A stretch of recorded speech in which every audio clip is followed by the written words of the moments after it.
Là, je me demande juste si je peux réserver un hôtel à Washington pour son investiture, mon ami. Amen. Amen, amen. Amen. Amen. De la Géorgie à la Floride, les partisans de Donald Trump sont en liesse.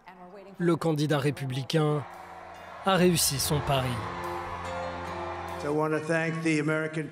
Je voudrais remercier le peuple américain pour l'extraordinaire honneur de m'avoir élu 45e et 47e président des États-Unis. Nous allons entrer dans un âge d'or américain. C'est ce que nous allons avoir. À Washington, les visages des partisans de Kamala Harris racontaient une autre histoire à mesure que les États pivots basculaient en faveur de Donald Trump.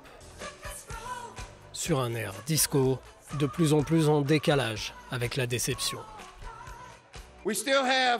Nous avons encore des voix à compter. Il y a encore des États en attente. C'est pourquoi la vice-présidente ne va pas s'exprimer. À mesure que les grands électeurs dessinent la victoire de Donald Trump, les questions se bousculent dans le camp démocrate, à commencer par pourquoi ? Peut-être parce que Kamala Harris est entrée en campagne trop tard. Une partie de ce qu'il s'est passé repose sur Joe Biden. Son incapacité à avoir compris plus tôt qu'il devait se retirer, qu'il n'était pas capable de faire un second mandat.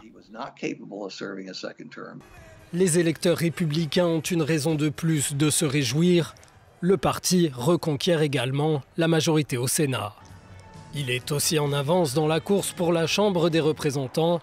S'il l'emporte dans cette dernière, Donald Trump aura aussi le contrôle des principales institutions du pays.